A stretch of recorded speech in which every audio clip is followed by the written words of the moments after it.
माँ, मुझे आपको कुछ बताना है। नहीं, मैं माँ हूँ, मैं पहले बताऊंगी। तुझे पता है वीरेन, मेरे अंदर सिर्फ कला नहीं है, सुपर पावर्स भी है। और उन्हीं सुपर पावर की वजह से मैं आज यहाँ तक पहुंची हूँ। Super powers? मेरी पहली सुपर पावर है कि मैं उड़ती चिड़िया के पर गिन लेती हूँ। मेरी दूसरी सुपर पावर ये है कि कब कहाँ किसके साथ क्या हो रहा है इसकी मुझे हमेशा खबर रहती है। पता है क्यों? क्यों? क्योंकि मेरे आंख, नाक, कान, इन सब में कमाल का तालमेल है। कोई भी मुझसे कुछ छुपाता है ना, तो उनके दिल की बात मेरी कान सुन लेते हैं, मेरी आंखें उनका चेहरा पढ़ लेती है, और मेरी नाक वो सूंघ लेती है जो अभी तक हुआ ही नहीं। तू बस इतना समझ ले कि झील सी है मेरी नजर, तभी तो मैं रखती हूँ सबकी खबर। और ये खबरें ही तो है जो शारदा सूर्यवंशी की ताकत है। माँ प्लीज, कभी कभी ना इंसान को जमीन पे रहना चाहिए, वरना पाँव के नीचे से जमीन कब खिसकती है ना पता नहीं चलता। तो जरा नजर घुमाइए और आपका बेटा क्या कर सकता है उस पर भी थोड़ी खुशी मनाइए। आदत नहीं है ना मुझे, मेरा बेटा ज्यादातर कोई खुशी मुझे देता नहीं है, इसलिए आदत नहीं डली। तो माँ आदत डाल लीजिए, आज से सब बदलने वाला है। क्या बदलने वाला है?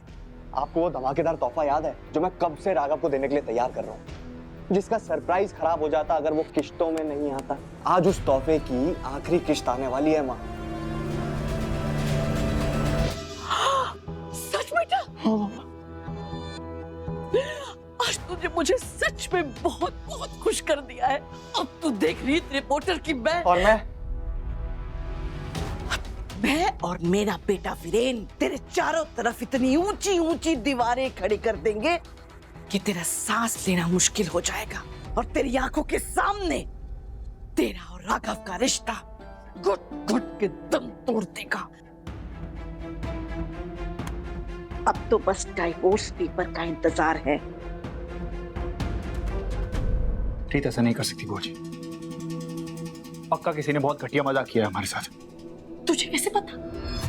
रीत के अलावा यह कौन कर सकता है? कोई और क्यों चाहेगा तुम लोगों का डिवोर्स कराना? और मान लेकर किसी ने ऐसा किया भी है, तो तुम दोनों के साइन किए हुए तलाक के कागजात उनके पास कहां से आए? ये बच्चों का खेल नहीं है बेटा, कोर्ट कचहरी का मामला है। इसमें दोनों पार्टीज के साइन लगते हैं, कानूनी कार्रवाई होती है, गवाह लगते हैं। पर फिर भी तुझे लगता है कि किसी ने तुम दोनों के साथ मजाक किया है? सच को नकारने से सच बदल नहीं जाता बेटा। तू मान ले कि रीत का ही किया धरा है, फिर उसके बाद तू शांति से बैठकर सोचना कि तेरा अगला कदम क्या होगा। ऐसे क्यों देख रहा है बेटा? यही सोच रहा है ना कि बुआ जी इतने कठोर शब्द कैसे बोल सकती? वो कितनी जालिम है, कितनी पत्थर दिल है कि प्यार नाम की चीज पर उनका कोई विश्वास ही नहीं। मैं विश्वास करना चाहती थी प्यार पर, रिश्तों पे। मैं चाहती थी कि मेरे राघव और रीत की प्रेम कहानी पूरी दुनिया के सामने एक मिसाल हो। तू जानता है ना बेटा, मैं रोज माता रानी से तुम दोनों के लिए प्रार्थना करती थी, लेकिन मेरी उम्मीद बिल्कुल टूट गई जब मुझे ये मिला। ये क्या है? वो मोबाइल जो तूने रीत को गिफ्ट दिया था, वो गिफ्ट जिसे देखकर तू बहुत खुश था। ये आपके पास क्या कर रहा है बुआ जी? ये मैंने सुबह रीत के पास देखा था, वो इसे ऑफिस लेकर गई थी। वो भी एक सच है और ये भी एक सच है। रीत ने तुझसे गिफ्ट लिया और ऐसे मुस्कुराई जैसे तूने उसका दिल जीत लिया। उसके बाद उसने अपने हाथों से ये फोन और तेरा दिल दोनों तोड़ दिए, और फिर उसने रोहित से कहा बिल्कुल सेम टू सेम मोबाइल लाने के लिए। आप ऐसा कह भी कैसे सकती बुआ जी? रीत ऐसा करना तो दूर सोच भी नहीं सकती। मुझे भी ऐसा ही लग रहा था,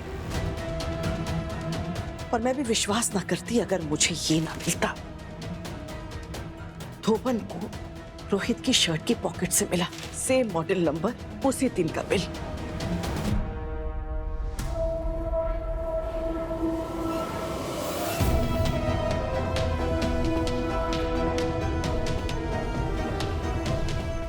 मैं तुझे नहीं बताती, मैं तेरा दिल नहीं तोड़ना चाहती थी, लेकिन अब जब रीत ने तलाक के कागजात भेज ही दिए तो फिर मैं चुप नहीं रह सकी।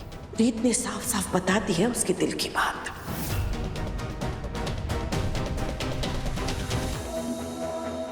नहीं, ये नहीं हो सकता। राघव, तू मान क्यों नहीं लेता कि रीत तुझसे प्यार नहीं करती? वो तेरे साथ अपनी जिंदगी नहीं बिताना चाहती, उसने किसी और को चुन लिया है। तो इस बात को अगर स्वीकार कर लेगा ना, अच्छा रहेगा, लेकिन किसी दिल टूटे हुए आशिक की तरह नहीं, उस राघव सूर्यवंशी की तरह जिसे मैंने परवरिश दी है। मैंने तुझे हमेशा सच कहना और सच सुनना सिखाया है। भूल जा बुआ जी ने जो कुछ भी कहा, सब भूल जा। लेकिन अगर तू शांति से बैठकर अपने दिल, दिमाग, आंखें खोलकर सोचेगा ना, तो तुझे खुद ही जवाब मिल जाएगा कि जब तूने रीत के सामने अपने दिल की बात कही, उसके सामने अपना दिल चीर कर रख दिया, तो रीत ने तुझे कोई जवाब क्यों नहीं दिया?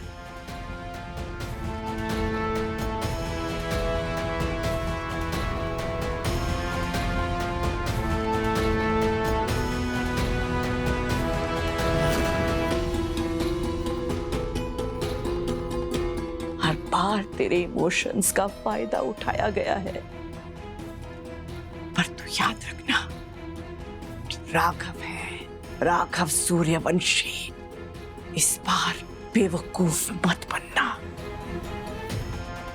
बिल्कुल नहीं।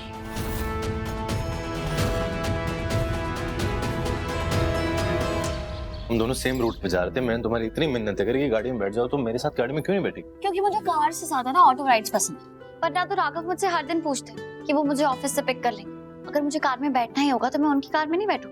अच्छा मुझे एक बात बताओ, जब तुम्हें छींक आती है तो तुम छींक कैसे लेती हो? नहीं मेरा मतलब है छींक तो बहुत जल्दी आ जाती है। क्या तुम राघव को कॉल करती हो, हेलो राघव जी क्या मैं छींक लूं? सीरियसली रोहित, पहले तो तुम्हारे जोक्स बदतर थे, बड़ा बकवास होते जा रहे। ऐसा कुछ नहीं है, बड़े मजेदार है मेरी। क्या बात है, अकेले अकेले जोक सुने जा रहे हैं? मुझे भी बताओ, मुझे भी हंसना है। राघव, आप इसके जोक्स मत सुनिए, वरना हंसने के बजाय रोने लगेंगे। ये कहता है कि मुझे छींकने के लिए भी आपकी परमिशन की जरूरत होती है। अच्छा, तो तुम लोग मेरा ही मजाक बना रहे हो? क्या केमिस्ट्री है रीत, मानना पड़ेगा। नहीं राघव, हम आपका मजाक नहीं बना रहे थे। खैर मैं क्यों एक्सप्लेन कर रही हूँ? हाँ, तुम क्यों एक्सप्लेन करोगे? तुम तो अपनी मर्जी की मालिक हो।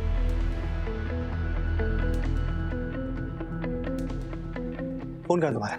मेरे पास है। क्यों? अच्छा लगा फोन? हाँ बहुत अच्छा, आपने जो दिया। झूठ।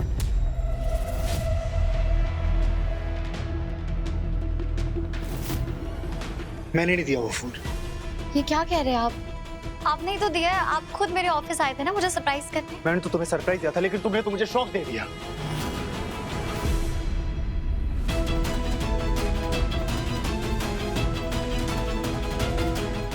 राघव आप ऐसे क्यों बात?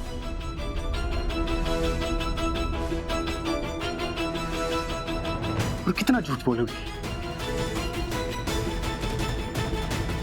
आप ऐसे क्यों बात कर रहे हैं? आपने ही तो फोन दिया था ना मुझे, और मैंने घर में सबको बताया है कि आपने मुझे कितना अच्छा फोन गिफ्ट किया है।